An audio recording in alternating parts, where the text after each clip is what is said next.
아멘. 과거에 돈을 많이 벌었던 그래서 뭐 잘 먹고 잘 살았던 이 정동희 씨라는 분이 있어요. 정동희 씨라는 분이 계셨는데 제가 그분 간증을 느꼈는데 큰 참 마음에 도전을 받게 되었습니다. 자, 이분이요 그렇게 잘 나갈 때 참 예기치 못하게 우발적으로 이렇게 살인을 하게 되었는데 법정에서 그만 사형 선고를 당하게 됐습니다. 지금은 사형 선고를 받아도 사실상 우리나라가 사형 폐지 국가나 다름없잖아요. 왜냐하면 실제 집행이 안 되니까. 네, 그 당시만 해도 실제 사형이 집행되던 때였습니다. 자, 근데 그분이 사형을 받은 거예요. 자, 그런데 하필 배정받은 방이요 사형장 바로 옆에 그 방을 배정을 받았는데 이분이 그때 나이가요 40대 초반이었다고 합니다. 자, 그런데요 도착하는 그날 오후에 3명이 자기 방 옆에서 사형을 당해서 죽게 되는데요, 창문으로 사형장으로 끌려가는 사람들의 모습이 다 정말 리얼하게 보이는 거예요. 자, 맨 처음에 보니까 여자분 한 분이 이제 끌려 나오는데요, 이렇게 끌려가는 것을 거부를 합니다. 그래서 2발로 버티면서 안 가려고 발버둥을 치고 교도관들은 끌고 가려고 아주 이렇게 씨름을 벌이는 거예요. 그래도 안 되니까 자, 여러 명의 교도관들이 달라붙어서 한 사람씩 팔, 다리 이렇게 한 짝씩 들어서 이렇게 결국 들어서 안으로 끌고 들어가는데 그 여자 사형수가요 자기 세 남매, 이 자녀의 이름을 처절하게 부르면서 미안하다, 잘못됐다 라고 말하면서 그렇게 처절하게 부르면서 가무는 그 모습을 보는데요, 보니까 이 정동희 씨도 자신에게도 세 남매를 두고 있는데 자기도 모르는 사이에 눈물이 주르륵 흐르는 거예요. 두 번째 한 남자가 나오는데 이 사람은요 완전 넋이 나가버렸습니다. 멍청하니 완전히 얼이 빠져가지고 들어가서 불과 얼마 되지 않아서 두 사람의 시신이 자신이 있는 방 옆에 놓여 있게 되더라는 거예요. 참 그 모습을 보는데 참 기가 막힌 생각이 들더라는 거예요. 인생 무상이요, 참 산 게 아니구나 라고 하는 생각이 들었고요, 나도 잠시 후면 저 자리에 있을 텐데 사는 게 뭐냐 하면서 이 두려움과 허망함과 참 이런 마음이 가슴을 저며 왔다고 합니다. 여러분, 오늘 본문에도 보면요 슬픔에 가득 찬 하나의 긴 행렬이 등장을 합니다. 요즘 진풍경 중에 하나가 뭡니까? 정말 진짜 초유의 사태가 아닌가 싶은데요, 아니 우리나라가 언제부터 마스크 하나 사려고 그렇게 길을 길게 섰습니까? 요즘은 미국도 크게 다르지 않은 것 같아요. 인터넷에 올라온 거 보니까요, 대형 마트에 생필품을 사려고 갔는데요, 평소와는 달리 세상에 줄이 200m 가까이 서 있더라는 거예요. 자, 10명씩 끊어서 입장을 시키는데 들어가는 데만 1시간 반 이상이 걸렸다고 해요. 자, 오늘 본문에 등장하는 이 행렬이 슬픔의 행렬인 이유가 뭡니까? 우리 12절 같이 한번 읽을까요? 12절입니다. 시작. 성문에 가까이 이르실 때에 사람들이 한 죽은 자를 메고 나오니 이는 한 어머니의 독자요 그의 어머니는 과부라. 그 성에 많은 사람도 그와 함께 나오거늘. 여러분 보세요, 이 행렬이 지금 어떤 행렬입니까?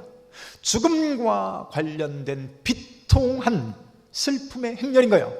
사람이 이별한다는 거 참 힘들잖아요. 그런데 특별히 사랑하는 사람과 이별한다는 게 얼마나 힘듭니까? 자, 그런데 그런 이별 중에서도 바로 이 사별이야말로 인간이 겪을 수 있는 가장 극한의 고통이 바로 이 사별이라고 그래요. 가끔 장례식장에 가보면요, 장례식장에서는 장례식을 치르는 그 과정에서는 뭐 어찌어찌 견디는데 막상 집에 와가지고는 그 빈자리를 보면서 느끼면서 참 목 놓아 통곡하는 이런 경우를 참 많이 보게 됩니다. 네, 여러분 오늘 12절을 한번 보세요. 이 여인은 당시 이미 남편을 먼저 떠나보낸 여인이었어요. 예수님 당시 때 여인들에게 있어서요 남편은 정말 절대적인 존재였습니다. 생존 자체와 직결되어지는 그런 문제였어요. 당시 남자들도 역시요, 이 문헌들을 통해서 살펴보면요, 이 남자들이 가지고 있는 모든 지식과 모든 경험과 모든 에너지를 다 동원해가지고 그래야 끼니 문제를, 이 삼시세끼 끼니 문제를 해결할 수 있었던 시대라고 합니다. 여러분, 우리가 언제부터 삼시세끼 걱정 안 하고 살았나요? 여러분, 얼마 되지 않았습니다. 사람이 이렇게 끼니를 해결하고 산다는 게 그렇게 쉬운 문제가 아닙니다. 그런데 당시 남자들도 이걸 해결한다는 게 그렇게 쉽지가 않았던 거죠. 그런데 하물며 남편을 잃은 오늘 과부였던 이 본문의 여인은 과연 어땠겠습니까? 지금처럼 무슨 사회복지가 발달한 그런 시대가 아닙니다. 한마디로 울타리 없이 사는 사람이 누구냐? 바로 오늘 남편을 잃어버린 과부의 모습인 거죠. 성경을 통해서 살펴보면 하나님은 이 과부를 긍휼히 여기라는 이런 말씀이 얼마나 많은지 모릅니다. 출애굽기 22장 21절에도 보면 너는 과부나 고아를 해롭게 하지 말라. 신명기 10장 18절도 고아와 과부를 위하여 정의를 행하시며 나그네를 사랑하여 그에게 떡과 옷을 주시나니. 자, 우리 신명기 14장 29절 우리 같이 한번 읽을까요? 시작.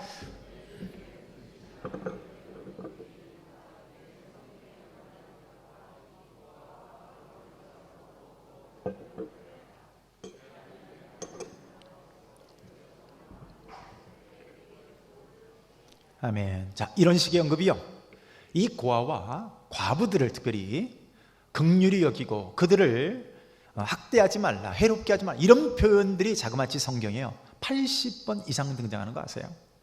그만큼 과부라는 존재가요, 당시에는 절대 약자라는 거예요. 당시의 과부는 생존 자체가 불투명한 그런 시대였습니다.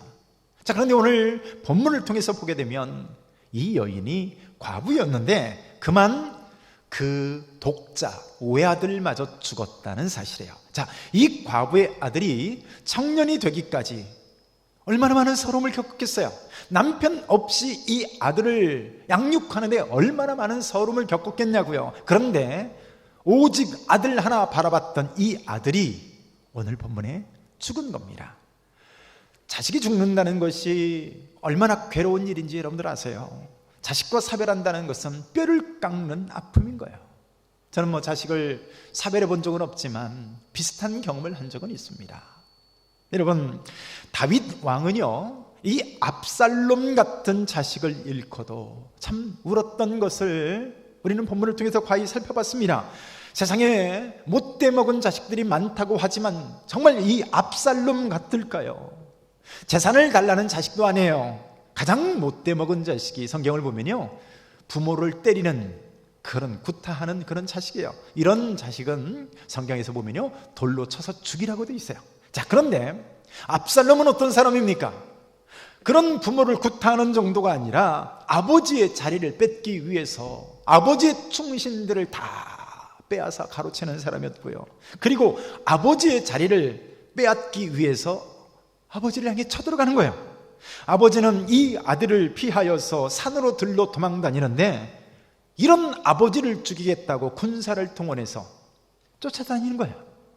여러분, 이런 고약한, 이런 막대 먹은 아들이 죽은 겁니다. 그런 못된 아들이었지만 다윗은 어땠습니까? 그 아들 압살롬이 죽었을 때 슬피 우는 겁니다. 내 아들아, 내 아들 압살롬아, 내 아들 압살롬아, 내가 너를 대신하여 죽었다면 얼마나 좋았을꼬, 통곡을 하고 우는 거예요. 여러분, 이게 부모예요. 그러나 본문에는 남편도 없는 이 여인에게 유일한 소망이었던 그 외아들이 죽은 겁니다. 특별히 청년이 죽었다는 사실에 여러분 한번 주목해 보세요. 장례식에 가보면요, 80세 90세 넘어서 돌아가신 분들 보면 자녀들이 슬퍼하기는 합니다. 슬퍼하면서도 사람들이 뭐라고 얘기해요? 호상입니다. 호상이죠. 자녀들도 그렇게 말하고 호상이란 말을 하는데 젊은이가 죽었다는 것은 참 가슴 아픈 얘기죠. 최근 코로나19 관련해서 가슴 아픈 사연을 참 우리가 뉴스를 통해서 보게 되는데 17세 된 어린 아들이 죽은 이 뉴스를 우리가 접하게 되었죠. 물론 코로나 감염 때문에 죽은 것은 아니라고 하지만 결국 폐렴 증세를 보이다가 숨진 거 아니겠어요? 근데 제가 뉴스를 보다가 참 가슴 아팠던 게 뭐냐면요, 아들이 너무 고통스럽고 열이 나니까 이 17살 먹은 아들, 17살이면 한 고등학교 1학년 정도 되잖아요.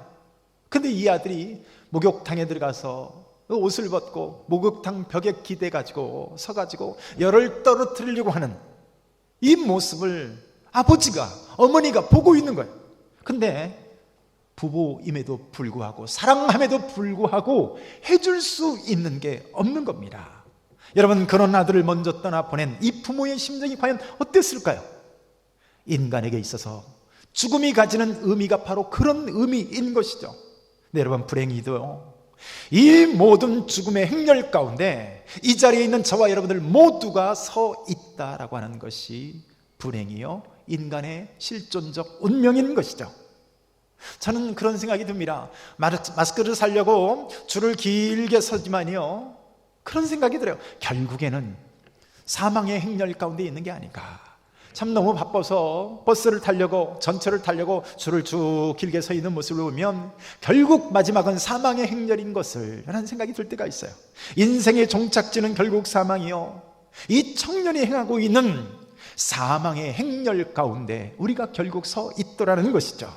그런데 여러분, 오늘 본문을 보게 되면요, 또 하나의 긴 행렬이 오늘 본문 가운데 등장하게 됩니다. 우리 11절을 우리 함께 한번 읽습니다. 11절입니다. 시작. 그 후에 예수께서 나인이라는 성으로 가실새 제자와 많은 무리가 동행하더니. 자, 예수님을 따르는 긴 행렬이 이루어지고 있습니다. 여러분, 본래 인생은 한 행렬밖에 없었어요. 죽음의 행렬이라고 하는 이 한 행렬밖에 없었던 것이죠. 아담아, 내가 그것을 먹는 날에는 정령 죽으리라. 아담 이후의 모든 사람들은 바로 이 죽음이라고 하는 한 행렬 안에 서 있었던 사람인 거죠. 그런데 오늘 아주 극적으로요, 죽은 청년을 중심으로 한 이 죽음의 행렬과 예수님을 중심으로 한 생명의 행렬이 참 극적으로 교차되어지고 있습니다. 자, 그런데 여러분, 오늘 예수님이 이 행렬을 보시고 뭐라고 말씀할까요? 13절을 보니까 주께서 과부를 보시고 불쌍히 여기사 울지 말라 하시고. 여러분 보세요, 주께서 보시고입니다. 11절을 보면요, 예수께서 나인이라는 성으로 가실새, 그러니까 아무렇게나 발길 닿는 것으로 예수님이 움직이다가 우연히 이 행렬을 만난 것이 아니라는 거예요. 우연한 사고를 목격한 것도 아니요, 예수님이 바로 눈물의 현장 그 자체를 찾으셨다는 것입니다. 여러분, 예수님은 왜 나인이라고 하는 성으로 찾아가셨을까요? 우리가 죄의 영향 아래서 참 죽음의 눈물을 흘릴 때, 여러분, 우리 예수님께서 보좌 위에서 하늘 보좌를 비우시고 이 땅 가운데 인간이 되어서 우리를 찾아오셨잖아요. 여러분, 울고 있는 우리들을 보신 줄로 믿습니다. 죄의 영향 아래에서 사망의 행렬 가운데서 오늘도 고통스럽게 절망하며 울고 있는 우리들을 보신 거야. 그래서 13절을 한번 보세요. 주께서 과부를 보시고 불쌍히 여기사 울지 말라 하시고. 여러분, 주님이 먼저 보셨어요. 주님이 보시고 불쌍히 여기셨다라고 말합니다. 옛날 인도에 구시라성의 시다림이라고 하는 곳에서요, 한 젊은 과부가 슬피 울고 있습니다. 근데 그때 석가모니가 그곳을 지나가다가 그 모습을 보게 됐어요. 그리고 이유를 묻습니다. 저 여인은 왜 울고 있느냐? 과부가 찾아와서 병중에 있는 이 외아들, 내 아들, 이 외아들을 좀 살려달라고 애원을 합니다. 내 외아들을 좀 살려주십시오. 네, 석가모니께서 이렇게 말씀하십니다. 한 번도 사람이 죽은 일이 없는 그 집에 쌀을 한 줌 얻어다가 죽을 끓여 먹이면 살아날 것이다.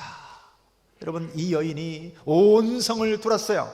그런데 여러분, 그날 오후에 돌아온 이 과부는 이 석가 앞에 엎드려 아무리 돌아다니고 찾아봐도 그런 집이 없어서 오늘 빈손으로 오게 되었나이다. 네, 여러분, 석가가 이렇게 말합니다. 자매여, 생자 필멸이라. 사람이 나면 반드시 죽는 것, 인연 따라 나고 인연 따라 죽는 것이니 너무 슬퍼하지 말라 하고 지나가 버렸습니다. 여러분, 얼마나 말뿐이고 얼마나 참 무책임한 얘기입니까? 여러분, 이것이 인간의 한계인 거예요. 이게 인간이 만들어낸 종교의 한계인 것이죠. 이 세상 어느 종교의 종교 교주도 이 죽음의 문제를 본질적으로 극복한 사람이 없습니다. 그러나 여러분, 예수님께서는 어떻게 하셨습니까? 가까이 가셔서요, 이 사망의 행렬을 멈춰 세우십니다. 여러분, 생각해 보세요. 죽은 자를 멈춰 세우는 게 무슨 의미가 있겠어요? 사람들이 어떤 반응을 했겠습니까? 아마 짜증을 냈을 겁니다. 저 사람 뭐냐? 바빠 죽겠는데. 여러분, 상여 나갈 때 보신 적 있나요? 요즘에는 상여가 안 나가죠. 제가 어렸을 때 보면 저도 이제 어렸을 때 상여를 보면 아무튼 참 없이 사는 그때에도 상여는 어때요? 최대한 화려하게 꾸밉니다. 꽃으로 치장을 하고 꽃도 막 이 색깔 저 색깔 해가지고 최대한 화려하게 장식을 합니다. 자, 오늘날도 보면요, 하다못해 신태인 자네시다만 해도 제일 좋은 고급 승용차 캐딜락, 리무진, 참 이런 차를 상여차로 이제 대절을 해서 갔죠. 참 우리 같은 사람은 평생 살아생전 못 타볼 차가 그저 눈앞에서 그 차를 태워서 보냅니다. 네, 여러분, 그 속에는 뭐가 있어요? 아무리 화려하고 아무리 좋은 캐딜락 리무진이라 할지라도 그 속에는 뭐가 있어요? 여러분, 썩어가는 시체가 있는 것이죠. 화려한 상여가 결국 가는 방향이 어디입니까? 결국에는 화장터고요, 결국에는 공동묘지인 거예요. 여러분, 이 모습이 오늘날 현대 문명을 살아가는 어쩌면 우리들의 모습을 보여주는 것과 같다고 볼 수도 있습니다. 여러분, 과거 역사상 이보다 더 화려하고 이보다 참 물질 문명이 발달한 이런 역사가 있었습니까?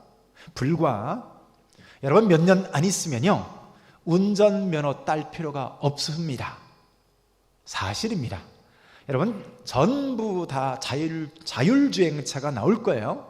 그래서 우리 아들도 운전면허, 특별히 일종면허까지 따느라고 한 몇 주간 고생을 했는데, 여러분, 이제 안 따도 되는 시대가 옵니다. 지가 알아서 목적지만 입력하면요, 지가 그 목적지를 가는데 끼어들기 하고 주행 차선 다 바꾸고 글자 읽어가지고 목적지에 딱 데려다 주는 거예요.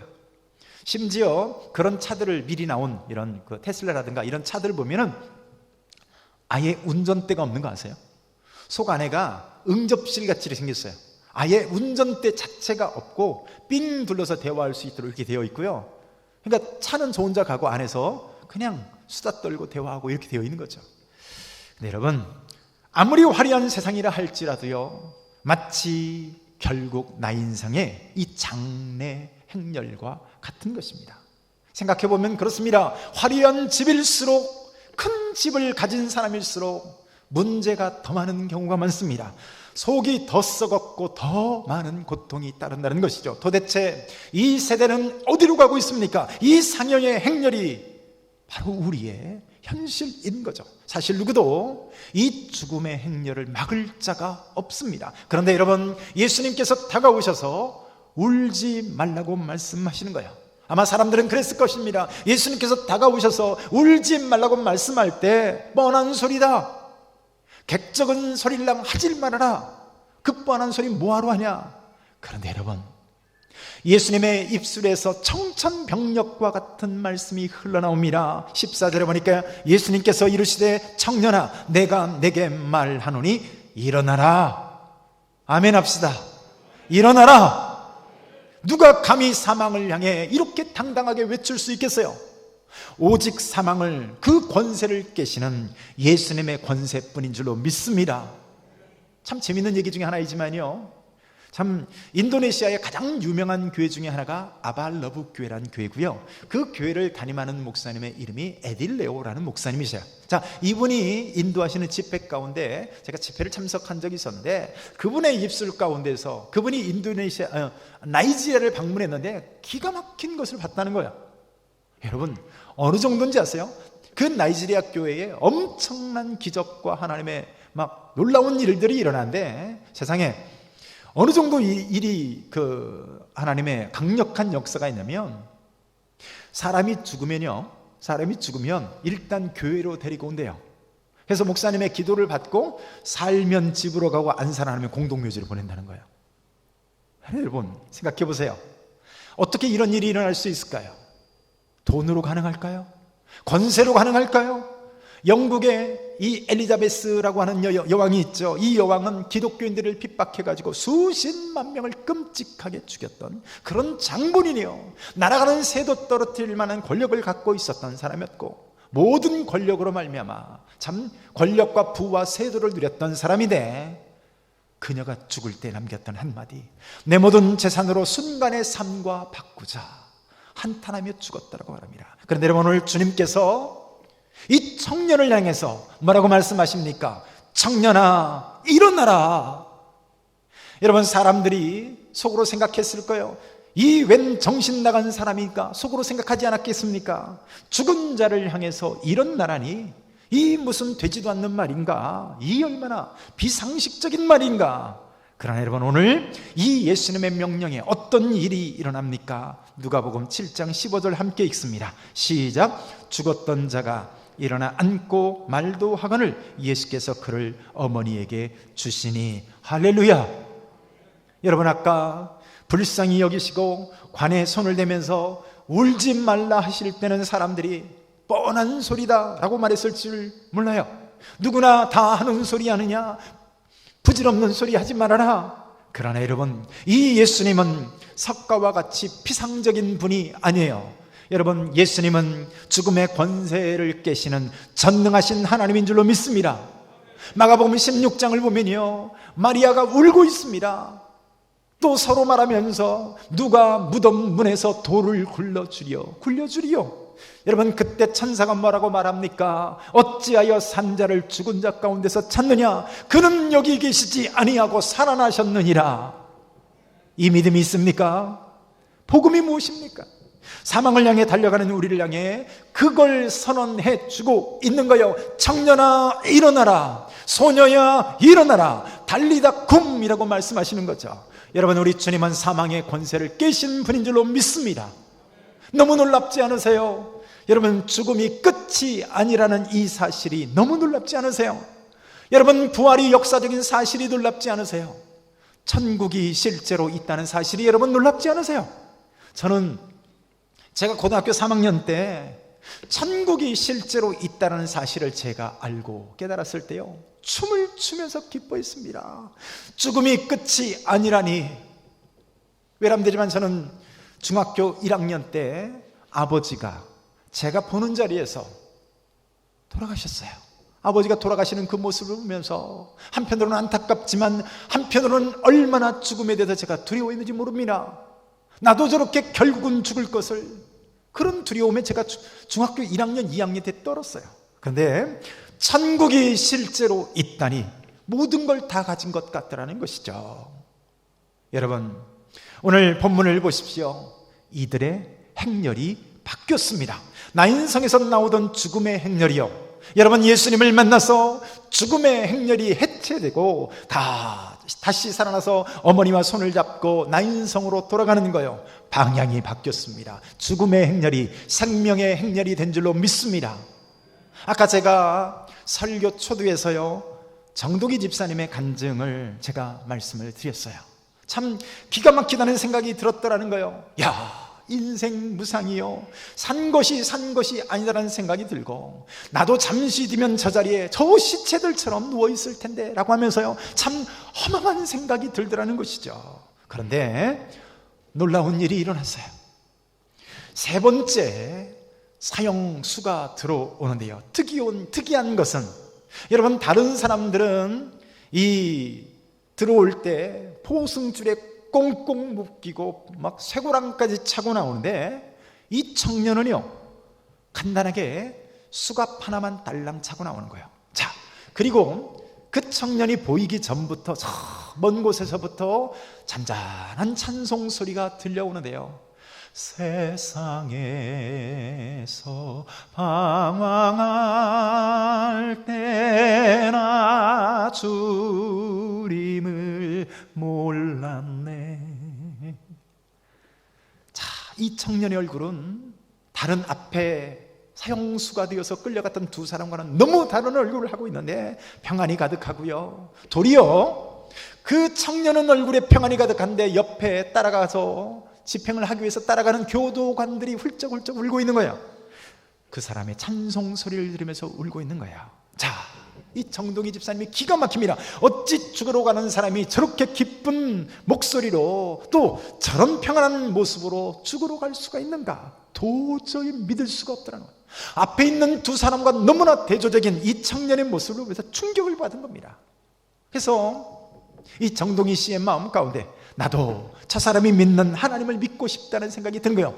비록 내가 언제 사형 판결을 받을지 모르지만 저 사람이 믿는 저 하나님 나도 믿고 싶고 나도 저렇게 죽고 싶다는 생각이 들더라는 것이죠. 근데 그때 마침요 그 청년의 눈과 정동희 씨의 이 눈이 딱 마주칩니다. 근데 그 청년이 이 정동희 씨에게 걸어오면서 올려다보면서 이 수갑찬 두 손으로 손을 높이 쳐들면서요, 형제님 예수 믿으세요. 우리 예수 믿고 천국에서 만납시다. 이 얘기를 하는데요, 자기도 모르는 사이에 그래 나도 예수 믿겠습니다 라는 얘기가 저절로 나오더라는 거예요.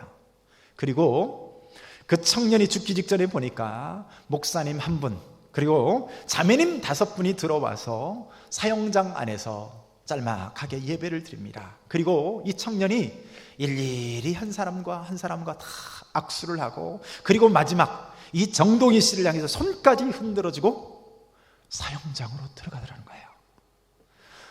정말 그 아름답고 기쁘게 죽는 모습을 보면서 나도 저렇게 하나님을 믿고 기쁜 모습으로 죽어야 되겠다는 굳은 결심을 이 죄수 정동희 씨가 했다는 것이죠. 그리고 예수님이 누구인지를 알기 위해서요, 미친 듯이 성경책을 읽기 시작했다고 합니다. 어떻게 하면 웃으면서 나도 그 청년처럼 사형장에 들어갈 수 있는가? 읽고 또 읽고. 여러분, 1년 동안 22번의 성경을 완독했다고 합니다. 그리고 나중에는요, 성경책을 얼마나 읽었는지 일주일에 한 번씩 성경책을 읽게 되더라는 거예요.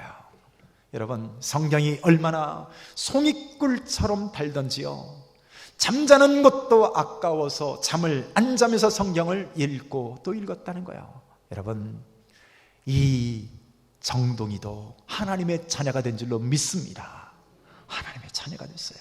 놀라운 하나님의 은혜로 이분은 사형수에서 여러분 감형이 되어서 지금은 추록해서 여러분 지금 열심히 복음을 전하는 사람이 되었습니다. 여러분, 이 한 사람의 행렬도 사망의 행렬에서 생명의 행렬이 된 줄로 믿습니다. 여러분, 말씀을 맺습니다. 아무리 바빠도 이 복음에 귀를 기울이시길 축복합니다.